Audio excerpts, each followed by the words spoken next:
Hello everyone, welcome to my channel, Optimal Training Group. Let's jump right into it. So at work, I had to break up a huge workflow, and I had to break up this workflow because it was really slow. So one of the problems that I had when I broke it up is I didn't want my each workflow to run because all the workflows were attached to the same list. So I'm going to use this agency request as an example. So for example, and it was a different type of application, but this will help to explain. So I have this department here, and for this department, as you can see, there are different departments. And for each of these different departments, I had created a workflow because each one had been routed. They required different actions. And initially, I had something where I had all of these departments in one workflow, and it was just extremely slow. So I broke it up and created a workflow for each one.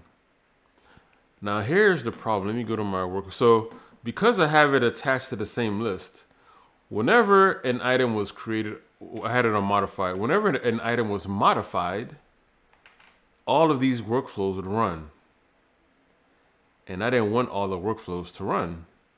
You know, if they selected human resources, I wanted the human resources workflow to run. If they selected sales, I wanted that workflow to run. So I came across, and let me see if I can find it. If not, I'll just kind of explain it. I came across the Microsoft website that talked about this. Let me see if I can find it really quick. All right, I found it. So it's called Get Started with Triggers. So I read this article here, and as I scroll down to the bottom, basically it was saying that you can use triggers at a trigger condition, and it'll run a specific workflow. So anyway, and I followed these instructions here, easily create expressions because I needed to create an expression. So let me show you exactly what that means if you're confused, because I don't think I explained that part very well. So anyway, so let me bring up the workflow itself. So give me a second here. All right, so here's this workflow.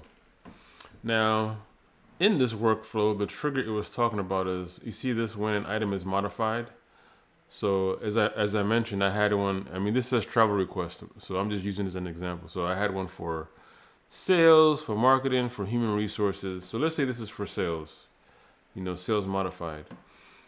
So when they would select sales, the sales workflow should run. So let's pretend this is the sales workflow. So what we would do is come over here and then come down to settings.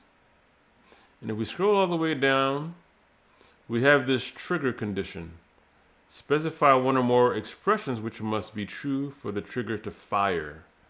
So basically, I want this sales workflow to fire only if the department was selected. So we're going to do add. And so we must put an expression in here. Now, what that site was telling us to do was how to create the expression. Use a filter array card. So let me show you how that works. So we're going to come down. Let me come here. We're going to do this. And we're going to look for filter array. Here's the filter array data operation. And then we're going to come here. We're going to come here and we're going to say the column that I'm looking for is department. So department is equal to, as I mentioned, sales. So we will do one for each of the different departments. HR, marketing, so forth and so forth. So now, once we do that, click this edit in advanced mode. And when you do that, it creates this expression for you. And this is what you need. So you can just copy this. I'm just going to cut it out. And I'm going to delete this action here. So delete, because I don't need it anymore. And then I'm going to come up here. And I'm going to paste it in here. And then you click done. So what's going to happen is when this workflow is ran, it's going to check this first to see if this condition is met. And if this condition is met, then it'll go through the whole workflow. So before I found this out, it would run each workflow, and I didn't want that. It just takes too long. Occupying resources, I don't want that. So yeah, so I would create one. In this example, I would create one for human resources. I would create one for marketing. This would be sales. So that's how that works. Let me go back in here and delete this because I don't need it for this example. I was just using it as an example. But anyway, I hope that makes sense. If not, drop me a comment, drop me a question. Please don't forget to like the video and leave any comments you may have or questions. Also subscribe. Thanks. Bye.